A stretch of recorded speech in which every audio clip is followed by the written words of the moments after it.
Aujourd'hui, préparer le futur africain afin d'éviter les devoirs du passé est une mission culturelle, une mission qui propose des solutions concrètes, une mission qui veut que l'Afrique avance. On est le dernier de la classe, et je le redis une fois de plus.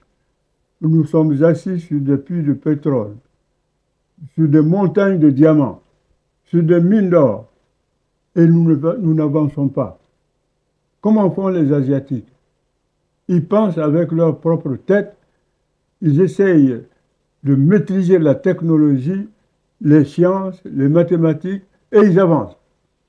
Nous, on est toujours là, en train de pleurnicher et de danser en plus. On ne peut plus continuer comme ça. Le trophée Miriam Makeba s'inscrit dans ce combat. L'Afrique doit immédiatement, je dis bien immédiatement, en 2025-2026, se relever de ses déboires, de son retard. Et pour animer cette mission, nous recevons un jeune journaliste talentueux, sénégalais, qui a été toujours pro-Cheikh Anta Diop, du moins je l'espère, et qui dit, comme Cheikh Anta Diop, qu'il faut absolument enfin que les mathématiques entrent dans la tête de chaque Africain, que la technologie entre dans la tête de chaque Africain, et qu'on ne peut plus continuer à traîner comme ça. Aujourd'hui, avec fierté, avec bonheur et avec ferveur, Laetitia et moi, nous recevons le jeune talentueux journaliste sénégalais en la personne de M. Ndiaye. M. Ndiaye, bonjour. Bonjour doyen Lanciné, bonjour Laetitia, merci pour l'invitation. On vous invite d'abord parce que vous êtes jeune et que vous devez répondre à toutes les questions. Tout à fait. Je dis bien toutes les questions. Il n'y aura pas de questions taboues. Qu'est-ce que vous pensez du fait qu'on a lancé le trophée Miriam Makeba pour pouvoir permettre aux Africains d'abord de s'assumer sur tous les plans? Est-ce que c'est un bien? Est-ce que c'est un mal? Et on est à la 6e édition.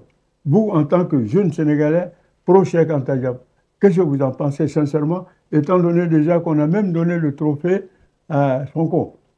Tout à fait. Bon, pour la remise du trophée Miriam Makeba à des personnalités africaines, ça ne peut être qu'un bien, parce qu'au travers de ce trophée, donc, on immortalise nos personnalités africaines qui ont eu, dans certains des domaines, à marquer l'histoire, notamment Cheikh Anta Diop, il y a Kwame Nkrumah, il y a Amilcar Cabral, Thomas Sankara. Il y a pas mal de leaders politiques, ou pas que politiques, africains, qui ont besoin d'être immortalisés pour que la jeunesse puisse s'approprier ou se revendiquer de leur pensée ou de leur idéologie.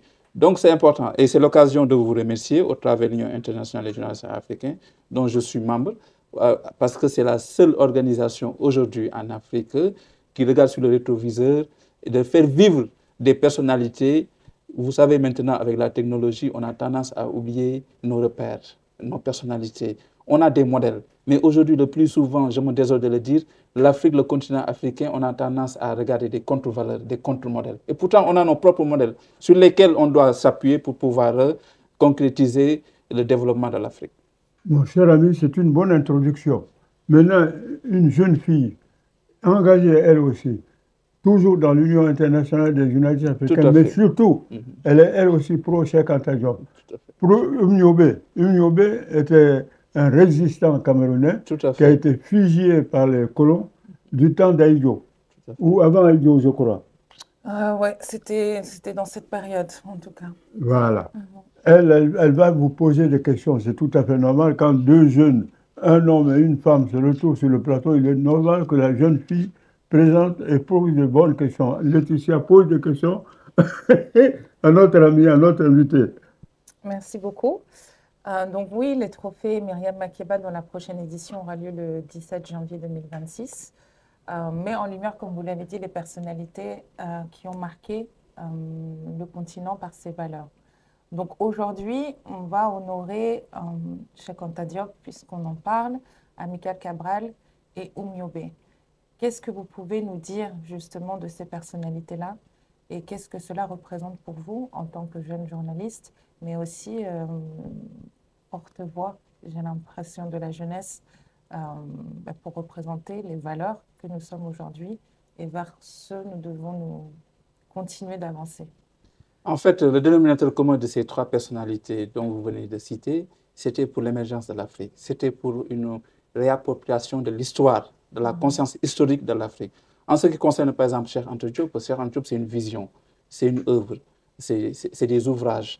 Cheikh Anta, c'est une idéologie. C'est lui qui est le premier à laisser à la jeunesse africaine, à l'Afrique, une école d'égyptologie pour les Africains. Cheikh Anta Diop, il a eu à avoir une vision politique, le panafricanisme, le fédéralisme, qui est d'actualité aujourd'hui, c'est lui. Donc c'est un éminent penseur africain, je dirais même pas sénégalais, parce que sa personnalité transcende les frontières du Sénégal. Donc il y a pas mal, dans beaucoup de pays, il y a sa pensée qui est là. Il y a des clubs Cheikh Anta Diop où on met en lumière des débats. Autrement dit, c'est le phare du continent, pourrais-je exprimer ainsi. Il y a aussi Amical Cabral, lui aussi qui est une personnalité politique. Sa bravoure ne fait pas l'objet d'aucun doute. Voilà. Il a eu à anticiper, à avoir une vision pour une Afrique émancipatrice sur tous les domaines. Donc aujourd'hui, c'est important et que j'appelle les Africains, surtout les Africains de la diaspora, il faudrait revenir. Il faut revenir dans des cadres comme l'Union internationale des journalistes africains, qui est le seul cadre aujourd'hui dans la diaspora et en Afrique qui essaye d'interpeller la jeunesse africaine pour lui dire, écoutez, venez, nous avons des modèles. Et ces modèles-là, malheureusement, j'appelle toute la diplomatie africaine. Pendant que nous allons faire nos événements, il faudrait que vous soyez présents. Nous ne fêtons pas une personnalité sénégalaise, mais nous fêtons un continent. Nous sommes en train de redorer le blason du continent au travers de ces personnalités qui ont eu à marquer l'histoire dans bon nombre de domaines, dans bon nombre de secteurs. Notamment, regarde, Cheikh Anta Diop, il n'était pas que philosophe. C'était un éminent ingénieur. Cheikh Anta, c'était un politique. Cheikh Anta Diop, c'était un scientifique. C'était un philosophe. Il s'est battu.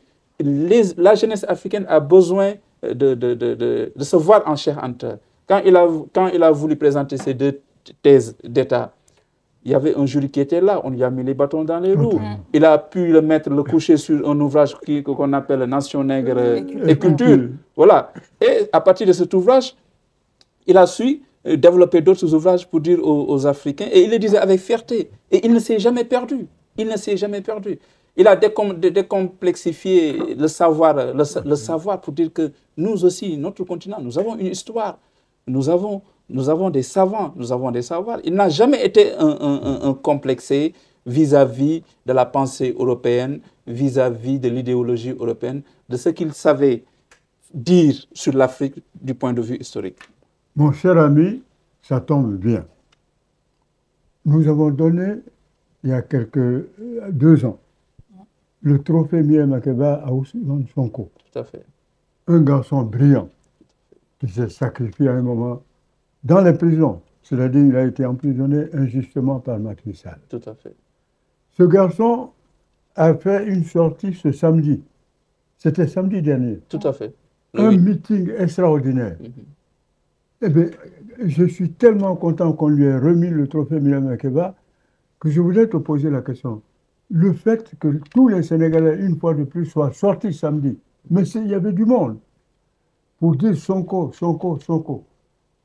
Je veux savoir comment se fait-il, à ce point-là, ce garçon arrive réellement à donner ce nouveau souffle au Sénégal. Que se passe-t-il? Y a-t-il un effet Ousmane Sonko? Oui, tout à fait. Il y a ce qu'on appelle la Sonkomania. C'est-à-dire que... C'est vrai. C'est vrai.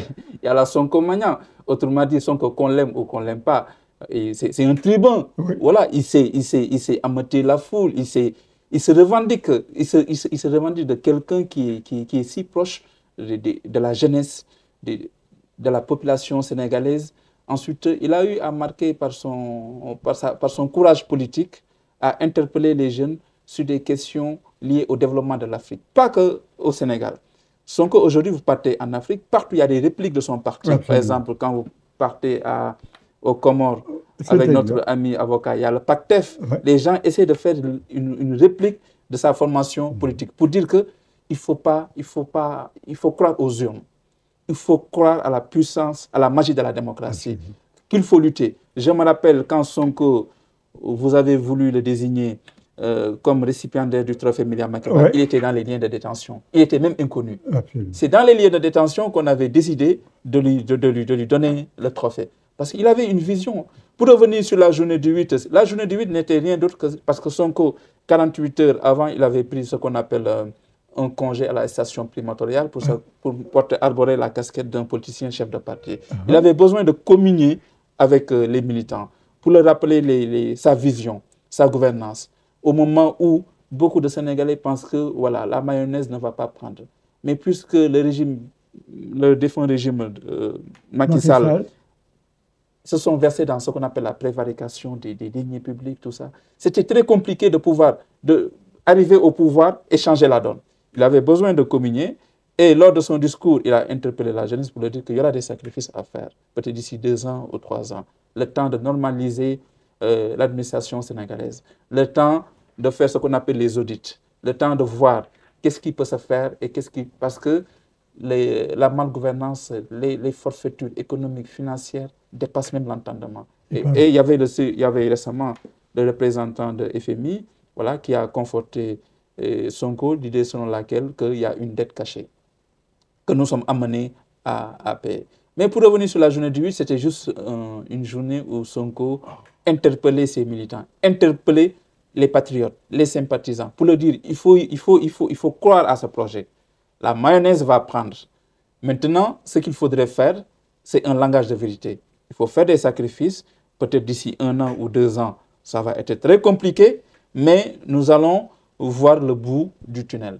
Alors, c'est là où il faut saluer la diaspora sénégalaise. J'ai le sentiment que la diaspora sénégalaise a totalement compris la situation.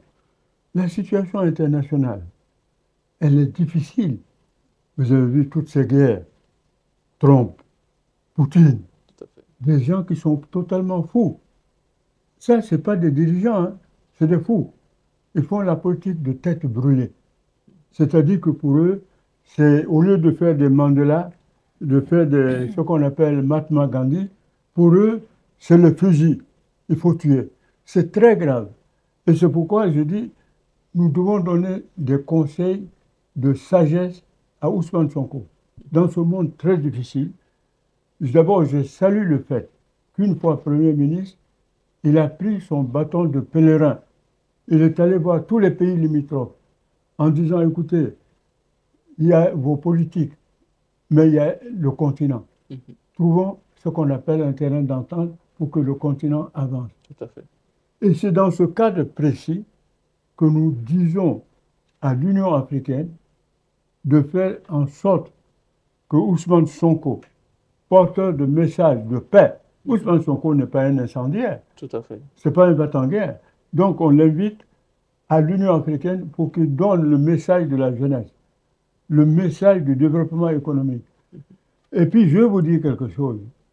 Si Ousmane Sonko peut aller à l'Union africaine, je dis bien à l'Union africaine parce qu'elle appartient à nous tous. L'Union africaine n'est pas uniquement faite pour les chefs d'État, c'est fait d'abord pour le continent, pour sa jeunesse. Il faudrait que Ousmane Sonko porte le message de la jeunesse. Nous ne voulons plus de dictature. Je souhaite que l'Union africaine écoute Ousmane Sonko.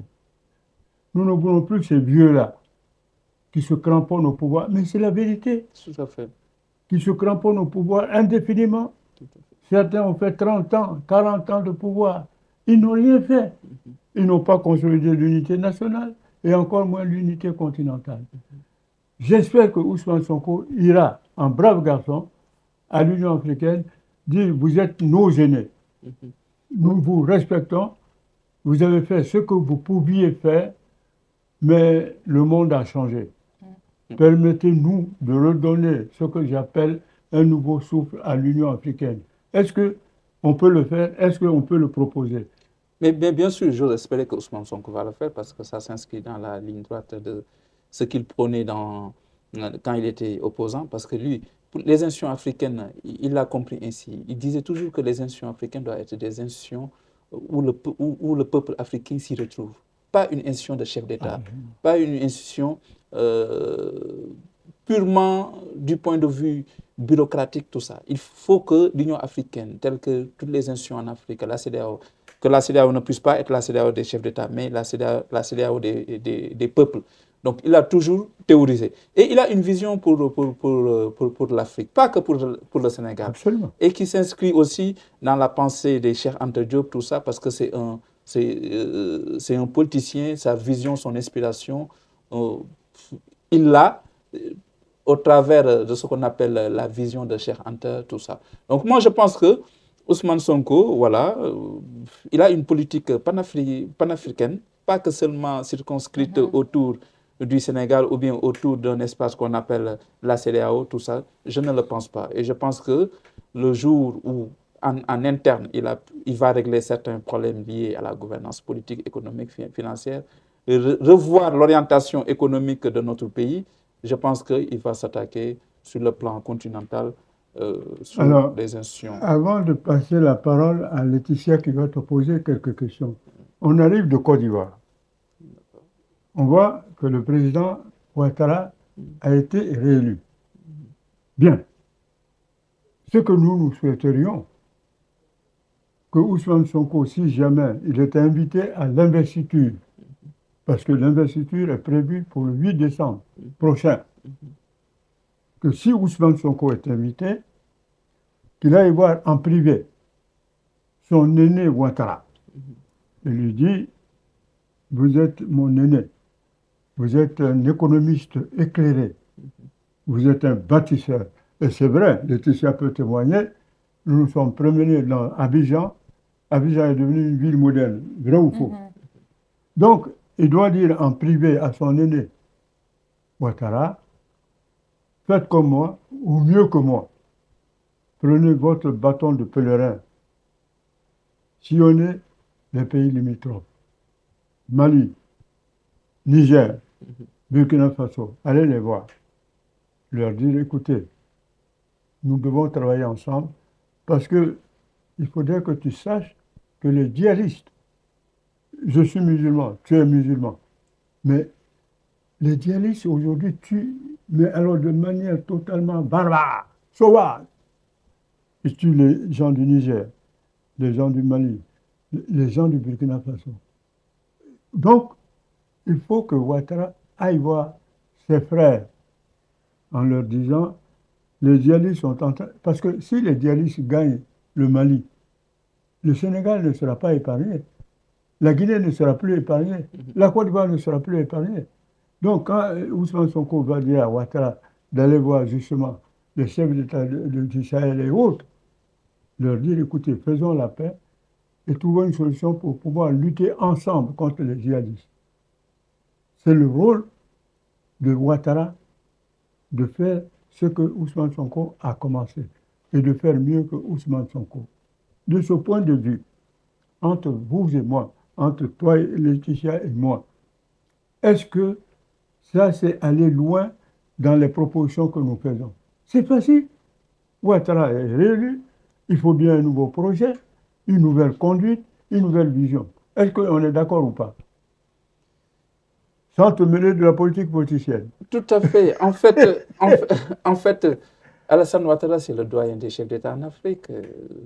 L'un des doyens. Oui, l'un des doyens. Paul Biya. Non. Oui, Paul Biya. Moi, je parle en fait non, je comprends. Je parle en fait de l'Afrique de l'Ouest. Ouais. Ouattara, c'est l'un des doyens. Burkina, c'est un jeune qui est là-bas, le capitaine Traoré. Là-bas, au Mali, il y a Assimi Goïta. Ouais. Au Sénégal, il y a Diomaye, le tandem Diomaye et Sonko. Absolument. Oui, je pense qu'il peut revoir sa copie par rapport au Mali, par rapport au Burkina. Parce que l'Afrique n'a plus besoin de cette conflictualité permanente, quoi. C'est vrai, il y a une donne politique qui est là. Et cette donne politique, nous n'allons pas nous en mêler. Les Ivoiriens peuvent le régler en interne. Mais aujourd'hui, la démocratie, c'est la rotation des idées et des hommes. Voilà. Et la rotation des idées et des hommes, c'est que un président, pour moi, en Afrique, quand tu fais tes 2 mandats, il faut pas, il faut laisser cette sacralité à la Constitution, ne pas toucher la Constitution pour en prétendre d'autres mandats. Donc, ça pose un problème. Mais aussi, on se pose la question, est-ce que prétendre à d'autres mandats en dehors de la norme constitutionnelle peut être, par exemple, source de stabilité du pays? Ça, c'est des questions qu'il faut poser, qu'on se pose. Mais aussi, je pense que aussi, il faut donner la jeunesse. Comme je dis, en 2025, la notion de la démocratie, c'est la rotation des hommes et des idées. Il faut donner des jeunes qui viennent, voilà, laisser leur empreinte et partir dignement. Mais je pense qu'aujourd'hui, puisque maintenant, voilà, il a gagné les élections, quoi que l'on puisse dire, il peut revoir sa copie, voilà, essayer de redynamiser, parce que je ne pense pas qu'il faille avoir d'autres intentions politiques. Voilà, je pense que cette fois-ci, c'est le dernier mandat de Ouattara. Maintenant, il peut apaiser ses voisins, aller les voir à son corps défendant, malgré la fougue, la jeunesse, voilà, tout ce qu'on a pu dire, tout ce que les Traoré ont pu dire, voilà, comprendre que ce sont ces enfants qui ont la fougue, voilà, qui ont la témérité, voilà, qui ont une vision très, très militaire du pouvoir. Vous comprenez? Donc, je pense qu'il va s'appuyer sur Ousmane Sonko, qui est un jeune comme eux, voilà, pour pouvoir établir un pont de communication, pour voir comment normaliser. Parce que la donne, elle est là. Si la paix est rompue parmi nos voisins, on ne peut pas y avoir la paix. Ça, c'est évident. Le terrorisme gagne du terrain. En Afrique de l'Ouest, il faudrait qu'on puisse fédérer nos forces, nos visions, harmoniser nos politiques militaires pour pouvoir venir à bout de ce fléau. Comme vous l'avez dit, il y a des exactions. Ce qui se passe, c'est inimaginable, c'est inhumain. On tue les gens. On a la facilité de tuer au nom d'un terrorisme religieux et que la religion n'a rien à voir, n'a absolument rien à voir. Donc, je pense qu'il est urgent que le président Ouattara, voilà, puisse, voilà, à son corps défendant, aller voir ses homologues, qui sont ses enfants, voilà, ses jeunes frères, à essayer de trouver une politique qui va pacifier cet espace qui est l'Afrique de l'Ouest. Avant que Laetitia ne te pose encore d'autres questions, j'ai salué en son temps, moi je ne suis pas un imam ni quoi que ce soit, j'ai salué par exemple les Mourides et les Tidianes au Sénégal, qui ont su jusqu'ici éviter les extrêmes. C'est-à-dire que les Mourides et les Tidianes disent dans les écoles coraniques, l'extrémisme n'est pas religieux. Tuer les gens, ce n'est pas l'islam qui dit ça. Donc je souhaite que Ousmane Sonko, quand il approche les chefs religieux, qu'il leur dise que le moment est venu plus que jamais pour enseigner à l'école coranique que se servir de l'islam, notre religion lumineuse, pour tuer tant de gens, tant d'innocents, en Europe comme en Afrique, que c'est contraire à l'islam. Cela ne peut venir que des chefs religieux et des imams éclairés. C'est très important. Tout à fait. C'est à Ousmane Sonko de dire aux chefs religieux, faites tout pour que nos enfants qui vont à l'école coranique comprennent qu'il n'y a pas mieux que le respect de la vie humaine. Tout à fait, tout à fait. Dans nos pays, il y a ces deux confréries, la confrérie mouride, mais il n'y a pas que la confrérie mouride, il y a la confrérie mouride, la confrérie tidjane. Mais tous les chefs religieux, autrement dit, ce sont des régulateurs sociaux. Voilà. Ils ont ce pouvoir à parler, à baisser les tensions et à fédérer les Sénégalais autour de l'essentiel. Et autour de l'essentiel n'est rien d'autre que la paix. Sans la paix, rien ne prospère. Donc ça, c'est important. Laetitia. Oui, donc sur cette transition, effectivement, sans la paix, rien ne prospère. Aujourd'hui, pour revenir sur le meeting du 8 novembre, quels ont été justement les messages clés qu'on peut rappeler du discours de Sonko, donc à la jeunesse? Et selon vous, quels sont justement les messages qui pourraient être dupliqués pour d'autres pays? Parce qu'on parle de l'Afrique de l'Ouest, mais aujourd'hui, ces conflits dont on fait état d'âme, ils se retrouvent un peu partout, même en Afrique centrale et notamment au Cameroun. Mais pour refaire le parallèle, quels seraient vraiment les messages qu'on pourrait repartagé et qui pourrait faire écho, notamment à la jeunesse aussi camerounaise qui aujourd'hui se retrouve face un peu à son avenir et qui le voit un peu figé dans la période dans laquelle nous sommes. Oui, le temps d'un après-midi, on n'avait pas Ousmane Sonko Premier ministre, mais on avait Ousmane Sonko chef de parti politique. Alors, son discours était axé sur 3 volets. Le volet économique, un volet politico-politique, mais c'est le dernier volet où il a dégainé, si je puis m'exprimer ainsi, ses flèches voilà, auprès de l'opposition. Et l'autre volet, c'est le volet lié à la gouvernance actuelle du pays. Alors, pour le premier volet lié à la gouvernance actuelle du pays, Ousmane Sonko s'est mis dans des postures de transparence. Voilà. C'est ce qui a valu même qu'aujourd'hui, FMI a bloqué l'aide qu'il devrait verser au Sénégal parce qu'il y a la transparence. Dès qu'il est venu, il a dit que, écoutez, le Sénégal est endetté, il y a une dette cachée que l'ancien régime avait bien mis en place. Donc, c'était un discours de transparence. Et ce qui est rare en Afrique. L'Afrique, une fois au pouvoir, on s'éloigne de la transparence. La règle des 2T qui sous-tend la règle des 2T qui sous-tend la démocratie et la bonne gouvernance, c'est la transparence et la traçabilité. Or, il n'en a pas été une règle avec Macky Sall. Donc, il a dit ce qu'il pensait actuellement de la gouvernance. Et il a reconnu que le pays traverse des moments difficiles parce qu'il a fallu que FMI n'a pas encore accordé l'aide promise, mais pour autant, voilà, les fonctionnaires perçoivent le salaire, le pays, tout marche, tout fonctionne. Mais il va falloir serrer la ceinture d'ici 2 ou 3 ans, voilà, le temps de pouvoir restructurer l'État. Donc ça, c'est important. Le deuxième volet, c'était un volet politico-politique où voilà, Ousmane Sonko a parlé de sa relation avec Diomaye. Parce que tout le monde sait que Sonko c'est Diomaye, Diomaye c'est Sonko. Autrement dit, voilà, Sonko se retrouve en Diomaye et Diomaye se retrouve en Sonko. Mais il y avait tellement de rumeurs, de dissensions qui lient cette relation. Et Sonko, du point de vue politique, détient la légitimité, parce que c'est le tribun, on le suit. Diomaye, du point de vue institutionnel, il est le président de la République, mais en politique, celui qui détient la légitimité politique, la légitimité institutionnelle, c'est une formalité.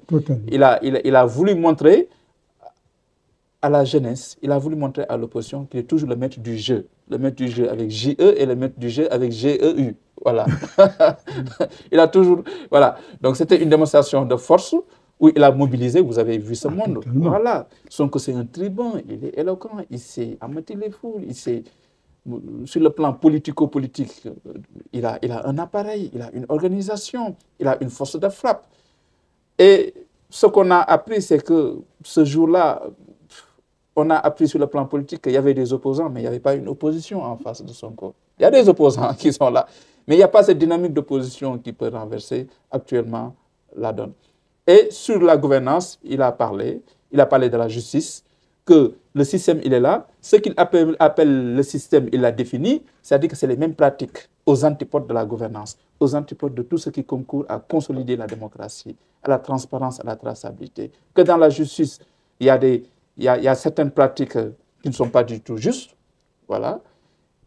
Il est là, il respecte la séparation des pouvoirs, que toujours il y a des pratiques de l'ancien régime qui sont là, il y a les hommes de l'ancien régime qui sont là, qui, du point de vue institutionnel, ce n'est pas du jour au lendemain que tu vas les dégommer, tu vas les changer. C'est pour dire aux Sénégalais que lui, il n'a pas du tout les marges de manœuvre, même s'il est au pouvoir.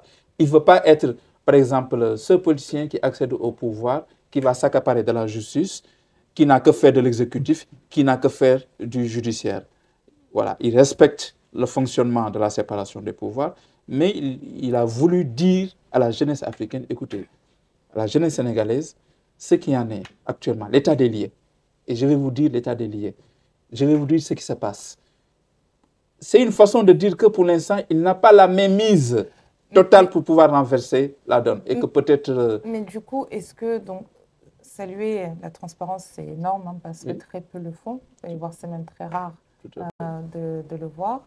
Mais du coup, est-ce que ce n'est pas aussi sous-entendre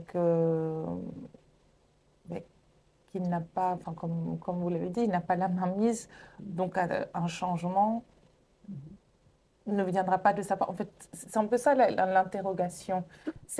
Quel est le message derrière? Est-ce que c'est de dire tout simplement que ce changement viendra ensemble, donc avec la société civile, ou est-ce que c'est de nous dire que voilà l'état des lieux, donc voilà vraiment le cadre dans lequel nous nous trouvons et que nous essayons de trouver des solutions pour trouver un gagnant-gagnant avec l'état actuel, ou est-ce que c'est de nous dire qu'un changement est en cours? Pour l'instant, je n'ai pas la main mise, mais peut-être demain, ce sera Sonko président et les choses changeront. Quel est vraiment le message réellement derrière tout ça?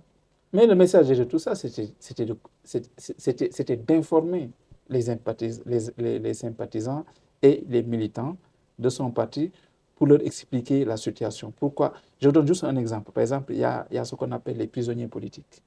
Il y a les prisonniers politiques qui ont déposé des plaintes pour que la justice soit faite. Mais le temps de la justice n'est pas le temps politique. Vous êtes d'accord avec moi? Aujourd'hui, les politiciens, ici même en France, ne peuvent pas faire bouger le parquet sur des questions. Certains ont souhaité que Sarkozy, je suis désolé de dire, soit guillotiné, autre chose, mais le parquet en a décidé autrement. Donc le temps de la justice n'est pas le temps politique. Et ce message-là, ce n'est pas tout le monde qui est en position de le comprendre ainsi. Et il fallait, dans un discours terre à terre, expliquer à ces militants, si aujourd'hui j'entends les échos, j'entends les revendications, j'entends les plaintes et les craintes, mais pour autant, nous sommes dans un État. Et qui parle d'État parle de normes. Voilà. Je ne suis pas en mesure d'outrepasser la norme étatique pour vous satisfaire mes sympathisants, pour satisfaire ceux qui pensent que voilà, la justice les a lésés. Mais il les rassure que demain, si jamais la donne change, et la donne, certainement, moi je pense que ça va changer. Parce que Diomaye. Auprès de qui? C'est ça en fait. Mais en fait, Diomaye, il est détenteur des signatures des décrets. Du jour au lendemain, il est le chef suprême de la magistrature. Peut-être Diomaye va entendre au travers de cette mobilisation qu'il y a une revendication qui est là. Et qu'il va falloir mettre en place...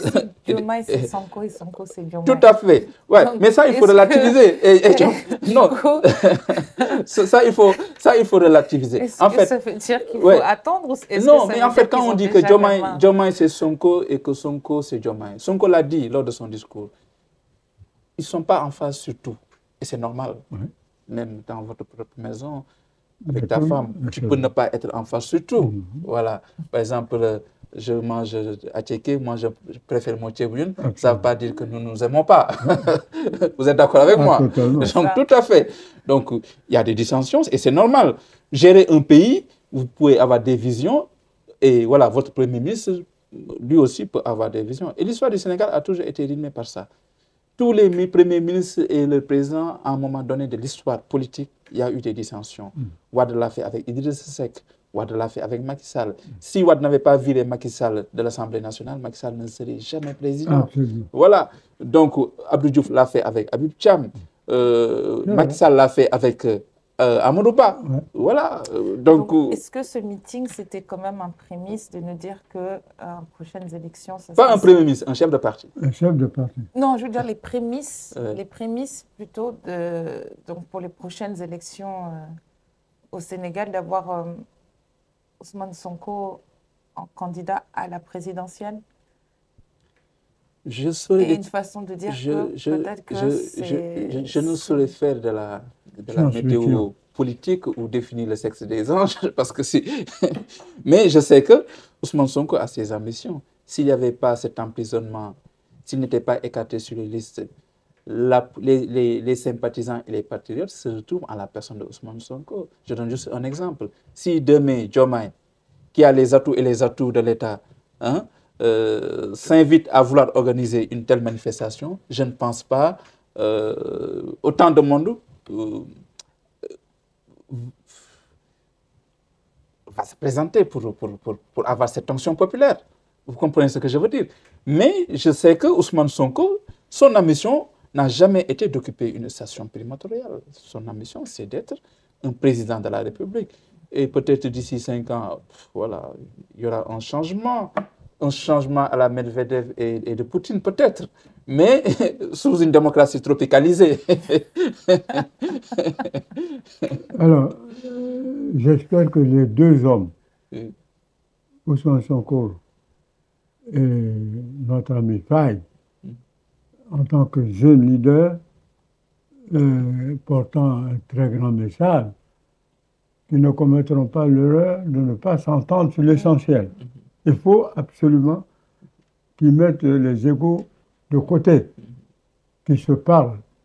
Vous avez un Sénégal qui a du pétrole.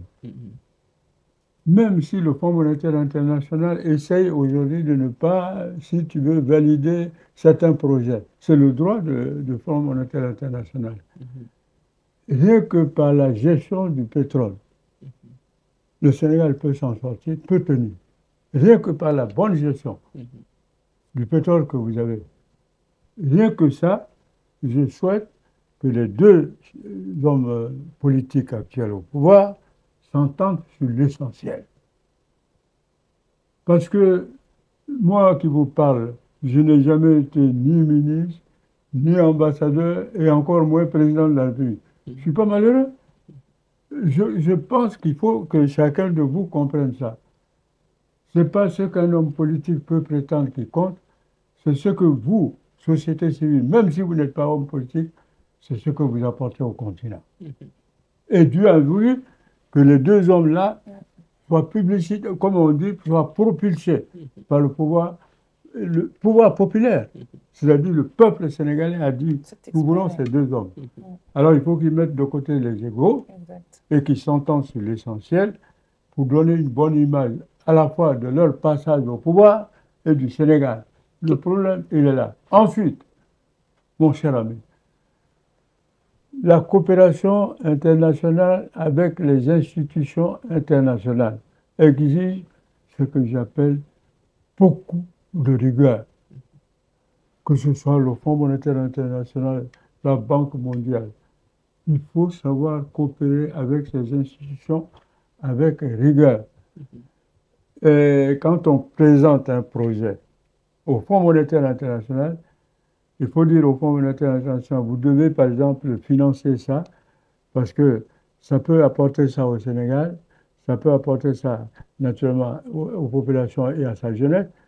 Et tu dis au Fonds monétaire international que si la jeunesse sénégalaise se précipite dans les mers occidentales, viennent gonfler les migrants en Europe, ça pose beaucoup de problèmes. Et que par conséquent, le Fonds monétaire international doit, avec sérieux, parfois financer beaucoup de projets, certains projets. C'est très important. Ousmane Sonko et notre ami Faye ont le devoir de présenter des dossiers qui puissent être financés par les institutions internationales. Non, je vous le dis tout de suite. Sur ce plan, je peux vous rassurer parce que le tandem Diomaye et Sonko n'ont jamais cru qu'une institution internationale puisse développer un pays. Ils l'ont écrit, ils l'ont dit. C'est pourquoi, quand le Fonds international, le Fonds monétaire international, FMI, les a demandé une certaine conditionnalité, telle que la transparence et une enquête ou bien des rapports liés à cette supposée dette cachée, qui n'est plus même supposée, parce qu'ils l'ont affirmé. C'est pourquoi Djonko s'est détourné vers la diaspora. Il a organisé ce qu'on appelle les diaspora bons. Alors, les diaspora bons, c'est de quoi? C'est des levées d'argent complètes à l'État du Sénégal. Et cette levée d'argent a permis de récolter à peu près 300 milliards. Les Sénégalais ont contribué. Il n'y a pas que les Sénégalais, des Ivoiriens, des Maliens. Tous, ils ont acheté des actions pour pouvoir demain avoir des retombées économiques ou bien voilà, avoir un surplus par rapport à ce qu'ils ont donné à l'État du Sénégal. Et ça, c'est ce qu'on appelle aujourd'hui une économie sociale solidaire. Voilà. Donc nous, nous comptons sur ça. Parce qu'il n'y a pas un pays en Afrique, comme l'a dit Thomas Sankara, il n'y a pas un pays en Afrique où une institution internationale, fût-elle financier ou autre chose, a développé un pays. Autrement dit, c'est des goulots d'étranglement. Ils nous posent des conditionnalités, parfois même des conditionnalités qui heurtent notre sociologie. Autrement dit, ils vont vous demander, écoutez, nous sommes en 2025. En 2025, il y a la liberté de faire. Les gens doivent faire ce qu'ils veulent. Ils nous posent des conditionnalités. À l'époque, c'était quoi? Même pour nous construire une salle de classe, ils nous posaient des conditionnalités. Il faut libérer telle personne. Il faut s'aligner sur notre vision de ce que nous pensons, c'est ça la démocratie. Il y avait une conditionnalité, une bureaucratie. Or, les Africains, à un moment donné, tout est urgent chez nous. Qu'est-ce qu'ils ont fait? Ils se sont détournés vers la Chine. Eux, ils vont vous dire, écoutez, d'accord, nous, on a besoin des terres. Maintenant, on va vous faire les trucs. Mais du jour au lendemain, on va le faire. Mais pour nous construire même une salle de classe, il fallait 1 an pour que les Européens ou bien ces institutions puissent nous sortir ces infrastructures qu'on avait besoin. C'est pourquoi le tandem Diomaye et Sonko, ils n'ont jamais, c'est vrai, ils ont sollicité une aide auprès du Fonds monétaire, un financement auprès du Fonds monétaire international, mais ce n'est pas une fixation de politique de développement pour le tandem. Le politique de développement pour le tandem, c'est la participation collaborative des Africains, des Sénégalais d'abord, et des Africains. Je connais des Ivoiriens qui ont acheté des actions au travers de ce qu'on appelle les diaspora bonds, qui sont une levée de fonds formidable et qui a mobilisé un élan de solidarité. Tout le monde a contribué. Et c'est ça que nous avons besoin. Il faudrait que, comme l'a dit Cheikh Anta Diop, et comme l'a dit beaucoup de personnalités politiques que nous allons honorer dans les jours à venir au travers le trophée de Myriam Makeba, il faut que les Africains prennent en main leur destin. Ce ne sont plus ces Européens, ces Américains qui vont venir dans notre continent nous faire nos routes. Ce ne sont pas eux qui vont venir nous faire nos hôpitaux. Ce ne sont pas eux. Il faudrait que il faut décomplexifier ce mythe-là. Autrement dit, il faudrait que nous-mêmes, en tant que leaders africains, ils ne sont pas plus compétents que nous. On a fréquenté les mêmes écoles ici en Europe. Ces leaders africains, ils ont fréquenté l'Europe. Ils savent ce qui est bien, ce qui est mauvais.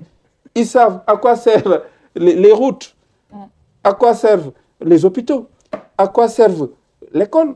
Mais pourquoi nous, une fois au pouvoir, il y a un clan, il y a un duo, il y a un quatuor qui est là, qui s'accapare de tous les biens publics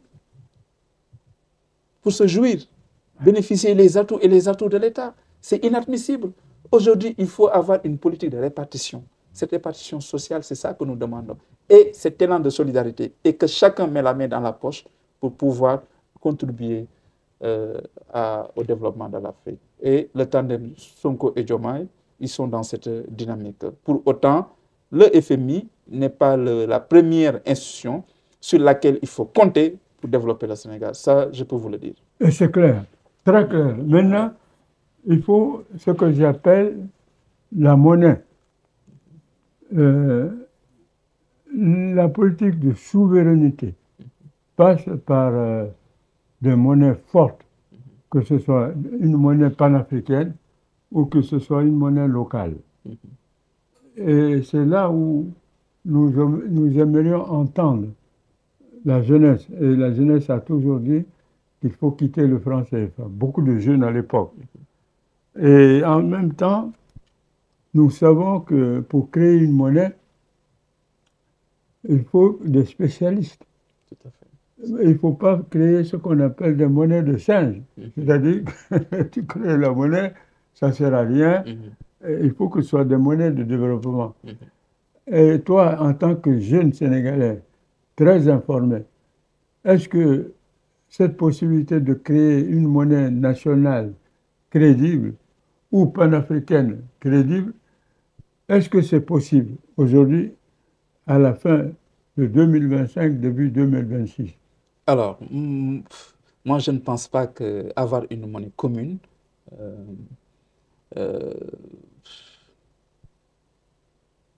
avoir une monnaie commune est un signal de développement. Je ne le pense pas. Pour moi, le développement, c'est une posture.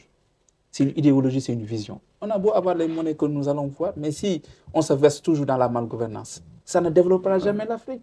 Or, la monnaie, oui, certains panafricains vont dire que c'est une monnaie coloniale. Il faudrait qu'en 2025, qu'on ne s'attarde plus sur ces débats-là.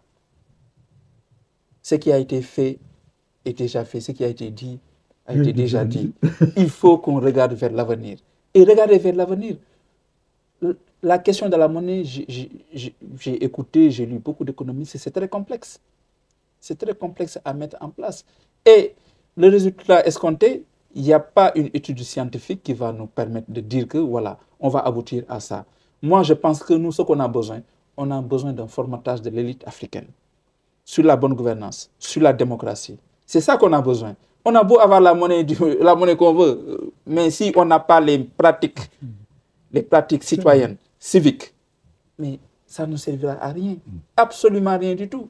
Donc aujourd'hui, pour moi, l'urgence, c'est quoi?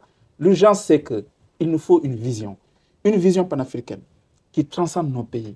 Il nous faut une vision politique. Il faut qu'on harmonise nos politiques. C'est inadmissible qu'aujourd'hui, un Sénégalais qui doit aller au Mali subisse des tracasseries. Mais c'est inadmissible. Chez nous, en Afrique, les animaux circulent mieux que les êtres humains. Mais ça, c'est inadmissible. Il faudrait qu'aujourd'hui, qu'on puisse harmoniser des espaces, harmoniser nos politiques. Absolument. Même si on ne peut pas aller vers un État fédéral, que sur le plan de la santé, que nos ministères de la sous-région ouest africaine puissent harmoniser une politique pour venir à bout certaines maladies ou certaines fléaux. Sous la supervision peut-être d'une Union africaine qu'on va refonder et repenser. Moi, c'est à ça que je pense. Mais je ne pense pas que vouloir coûte que coûte se départir de francs CFA parce que c'est une monnaie coloniale. C'est comme si demain, à mon avis, tu vas venir à Dakar pour dire que il faut casser la primature parce que ce sont les Blancs qui nous l'ont fait. Il faut casser le tribunal. Mais ça ne servira à rien. On est toujours dans cet élan. Moi, en tant que panafricain, sur cette question, je ne suis pas en phase sur beaucoup de panafricains qui pensent que oui, c'est une monnaie coloniale. Mais la colonisation, elle est finie. La colonisation, elle est finie. La pire des colonisations, c'est la colonisation idéale. Ou bien vouloir toujours rentrer dans cette dynamique coloniale. Mais le rappel ne développe pas l'Afrique. Aujourd'hui, qu'est-ce que nous devons faire? Il nous faut des politiques anticipatrices. Il faut qu'on sache, qu'on maîtrise notre histoire pour mieux vivre le présent et voir qu'est-ce que nous allons entrevoir dans le futur, sur le plan économique, politique, écologique. Aujourd'hui, l'Afrique est confrontée à un enjeu écologique. Les plastiques, nos poissons, on n'a plus de poissons. Il y a tellement d'enjeux écologiques, mais j'ai l'impression qu'aujourd'hui, dans nos États, on n'en parle pas. L'orientation environnementale, il faut qu'on en parle. On coupe les arbres. Vous allez dans une ville comme Dakar, pratiquement, il n'y a pas d'arbres. Il fait chaud à cette période où moi, quand j'étais môme, il faisait froid. Donc ça, là, nous sommes vraiment, c'est ça les questions urgentes, mais pas une question de monnaie. Et donc, ne pensez-vous pas que la politique culturelle, parce qu'en fait, tous ces points-là, ça revient aussi à connaître ta culture. Connaître son histoire, c'est connaître aussi ta culture. Tout à fait. Et ne serait-il pas temps pour les pays africains, on peut parler du Sénégal parce que c'est le sujet dont on parle depuis, mais de remettre aussi le sens de cette politique culturelle et de savoir qu'à travers ta culture, donc oui, on sait qu'on sait chanter, on sait danser, ça c'est quelque chose qui nous est propre, mais quand on connaît l'histoire et la culture de savoir chanter et danser, on sait que c'est un lien beaucoup plus profond que juste le divertissement. N'est-il pas là le moment aussi de reprendre justement toutes ces notions de base et d'en faire ce que j'appelle vraiment cette politique culturelle et de voir comment à travers ta culture tu peux développer aussi ton... Un levier de développement, mais c'est ce que Cheikh Anta Diop disait. Il faut se réapproprier de la conscience historique. Un peuple qui ne maîtrise pas son histoire, comme le disait Théophile Obenga, c'est une population. Donc, il faudrait qu'on maîtrise d'abord notre sociologie culturelle. C'est un levier. Cheikh Anta Diop, vous n'êtes pas sans censé de savoir que c'était un linguiste. Voilà. Il a voulu que les Sénégalais pensent en Wolof, travaillent en Wolof, théorisent en Wolof, comme font les Chinois. Absolument. Voilà. Aujourd'hui, nous avons une langue d'emprunt. Dans ma langue maternelle, il y a des mots que je ne saurais traduire en français parce que ça n'existe pas. C'est un handicap, c'est un frein. Vous voyez? Donc, pour vous rejoindre, je suis tout à fait d'accord pour qu'on se réapproprie de notre culture parce que les cultures, c'est des véhicules d'idées, de valeurs, de principes. Et de traditions, et de beaucoup de choses. Hein. Et de traditions. Je ne dirais pas que tout n'est pas bon à prendre, dans chaque culture, il y a des choses ou bien il y a des pratiques sujettes à caution ou de réflexion par rapport. Je ne pense pas qu'aujourd'hui, la circoncision, non, l'excision soit quelque chose de bénéfique pour les femmes, parce que il y a des dégâts collatéraux. Mais justement, Voilà. c'est là où connaître sa culture, on voit aussi là où le changement a opéré, où il faut vivre avec son temps. Parce que Tout à je fait. pense personnellement que nos cultures, c'était ça aussi, c'est de savoir vivre avec ton temps, Bien avec sûr. le moment Bien sûr. présent, entre Il guillemets. faut être un homme de son temps. Voilà, et de savoir simplement comment réadapter tes principes, enfin ta sève, Oui. avec De toutes les façons, nous sommes dans un monde. On parle de la globalisation. Il faut qu'on s'ouvre. Il faut qu'on s'approprie ailleurs ce qui est bien et on laisse ce qui est mal à côté. L'adjoindre à notre culture pour pouvoir vivre dans une société moderne. Donc, c'est ça qu'on a besoin. Et mon doyen a parlé un mot souverainisme. C'est un mot où moi j'ai peur. J'ai peur de l'utilisation de ce mot parce qu'avant de parler de souverainisme, il va falloir avoir les moyens de vos politiques. Nous ne pouvons pas se replier sur nous-mêmes pensant que le monde tourne autour de nous. Ça aussi, on va s'égarer. Comme le dit un écrivain que j'ai oublié son nom, il y a deux façons de se perdre. Émulation dans le particulier. Si nous pensons que nous, les Sénégalais, nous sommes meilleurs que tout le monde, on va se perdre. Dissolution dans le général. Si nous voulons faire ce que tout le monde fait, nous allons aussi se perdre. Et la solution, c'est quoi? C'est le juste milieu. S'ouvrir, mais avec intelligence, avec respectabilité, avec raisonnement. C'est ça que ça colonise. C'est ce que font les Asiatiques. Ils ont leur culture, ils ont leur tradition, et en même temps, ils forment ce qu'on appelle le vrai cerveau des créateurs. Ils investissent dans la création, c'est vrai, tout en s'ouvrant aux autres, et c'est pourquoi ils sont respectés. Donc notre rôle, notre devoir à tous, c'est de faire en sorte que nous nous appuyons. Je l'ai toujours dit que nous, quand on allait dans la forêt sacrée, on nous apprenait la rigueur, je l'ai dit plusieurs fois, l'endurance, et par exemple, on nous apprenait ce que c'est qu'un arbre qui peut, quand tu fais bouillir les feuilles de l'arbre, ça peut tout de suite te guérir de la dysenterie. Nous, on a appris tout ça dans la forêt. Tout à fait. Et c'est tellement bien d'avoir été initié comme nous l'avons été, que même en vieillissant, on se rajeunit. Tout à fait. Mais oui, tout à fait. Mais oui, parce qu'on a appris une telle rigueur dans nos traditions. C'est la transmission. Ah, c'est la Ouais, transmission. C'est la transmission. Elle est importante. Elle est capitale. Oui. Et c'est ce que les Asiatiques ont compris et les Africains devront comprendre. Et il faut dire aux Africains deux choses. Qu'on ne passe pas tout le temps à croire que c'est en chantant et en dansant qu'on va avancer. Écoute bien. Les autres là, les Européens, les Américains, ils chantent, ils dansent. Mais ils s'organisent, oui ou non. Tout à fait. Ils avancent, oui ou non. Or, les Africains, eux, ils pensent tout simplement qu'il suffit de chanter pour que le continent se développe. Je dis, chantons, dansons, mais travaillons. Chantons, dansons, investissons dans la technologie. Je mets l'accent là-dessus. Le sous-développement chronique de l'Afrique, c'est d'abord une question de ressources humaines. Et c'est pourquoi nous sommes heureux d'avoir des jeunes journalistes comme toi et comme Laetitia, mais aussi des hommes politiques jeunes comme les Sonko. Le message est tellement facile à faire passer que nous devons à tout moment et en tout lieu le faire passer.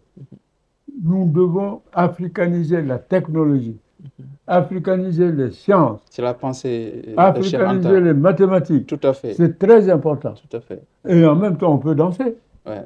C'est pas interdit. Ouais. S'armer de la science jusqu'aux dents. S'armer de science. Jusqu'aux dents, disait Charles. Et paraphrasé par... mais c'est la seule façon de nous développer. Tout à fait. Et en même temps, je le dis haut et fort, le 17 janvier, nous allons faire la part belle aux scientifiques. Je le redis. Et j'ai dit que cette émission, préparer le futur africain pour éviter les déboires du passé, ça passe aussi par la promotion des scientifiques. Tout à fait. Et nous allons dans le trophée, il y a un lauréat vivant. Parce qu'il y a des lauréats qui sont encore vivants. Il y a ceux qui auront le trophée à titre posthume, oui. mais il y a maintenant des lauréats vivants. Tout à fait. Il y a parmi les lauréats vivants. Il faut garder la surprise. Non, Ça il y a serait un différent. qui vraiment s'est investi dans les sciences, Mhm. qui a même inventé, tu as vu Un le terme, vaccin, ouais. un vaccin contre Ebola. Mhm. Eh oui, et les autres ont fait tout pour le marginaliser. Mhm. Mais heureusement il nous a déjà donné les documents, Mhm. comme quoi lui, il avait inventé un médicament contre le virus Ebola. Mhm. On le met à l'honneur, le Tout à fait. 17 janvier. Il va parler de machin, de son invention, et tous ceux qui, comme lui, ont inventé quelque chose doivent se faire connaître. Mm. Tous les mathématiciens qui ont inventé, tous les scientifiques africains qui ont inventé quelque chose, ils peuvent nous voir. Ils peuvent être inscrits pour les prochains trophées. Notre trophée, ce n'est pas un trophée pour s'amuser, c'est un trophée pour avancer. Tout à fait. Donc, avant que Laetitia ne pose quelques questions, On parce arrive que vers la fin. on arrive à la fin. Oh. Sinon, Laetitia, artiste, journaliste Tout à fait. de talent, Mhm. eh bien, je suis très fier. Elle sera même l'une des maîtresses. De cérémonie. Ah oui, Tout à le fait. 17 janvier, elle va mettre à la fois en valeur et en même temps en lumière ses talents journalistiques, artistiques, de telle manière que Myriam Makeba, là où elle est, qu'elle soit fière Ouais, de tout à fait. Laetitia. Tout à fait. Et, Ah, alors, et toi, oui, quand toi, tu vas prendre le trophée Cheikh Anta Diop, j'espère que tu iras à Dakar avec. tout à fait. Bien Parce sûr. que c'est marqué aux grands hommes africains, sur chaque trophée, aux grands hommes africains, les futures générations vous disent bravo. Oui. C'est marqué. Tout à fait. Voilà. Et c'est ce que tu vas apporter au Sénégal en disant, moi, comment faire sur le job? Si, si, si. C'est- Mais pour ne pas vous couper, même ce trophée, moi, je vais le remettre au président de la République, Bassirou Diomaye Faye et le tandem Ousmane Sonko. Parce qu'il s'y retrouve dans la pensée, dans la vision, dans l'œuvre de Cheikh Anta Diop. Je serai très fier de prendre ce trophée et de le remettre, ce président de la trophée, République. voilà, au président de la République. Ah, c'est super. Voilà. Et ce sera peut-être l'occasion même, essayer d'organiser avec les autorités de pouvoir recevoir l'Union internationale des journalistes africains, qui à 2 reprises, ils ont fait des distinctions à d'illustres personnalités politiques, scientifiques ou multidimensionnelles sénégalais. Donc c'est important. Et c'est l'occasion d'inviter tous les Sénégalais, le 17 janvier, de venir. À la Voilà. Fondation Lucien Page. Voilà, on ne célèbre pas une personnalité ordinaire, on célèbre une personnalité multidimensionnelle Totalement. du point de vue linguistique, philosophique. Donc j'invite tous les Sénégalais et les Sénégalaises à venir, ou toutes les personnes qui se retrouvent dans la vision, dans la pensée, l'œuvre de Cheikh Anta Diop, des universitaires, des ambassadeurs, toute personne, voilà, qui se retrouve dans sa pensée, de venir honorer le temps d'un après-midi Cheikh Eh ben, Anta Diop. il n'y a pas meilleure conclusion. Je sais que la vérité sort toujours de la bouche des jeunes. Et là, tu as fait une très bonne conclusion. Merci. On se retrouve le 17 janvier à la Fondation Lucien Page. Et je rends hommage à Mme Julie Peguini, qui est Oui. la directrice, la secrétaire générale, si on peut appeler ça comme ça, de la Fondation Lucien Page.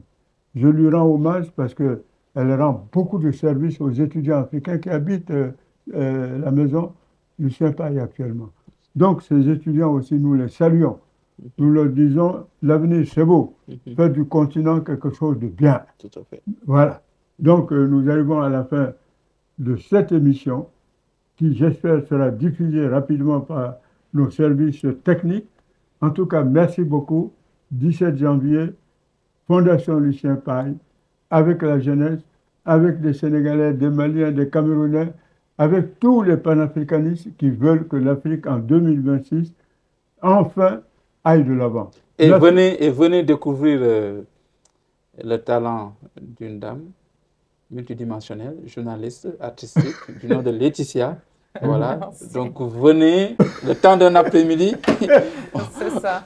on va découvrir l'Afrique dans toute sa splendeur. Merci beaucoup. À très bientôt. Merci.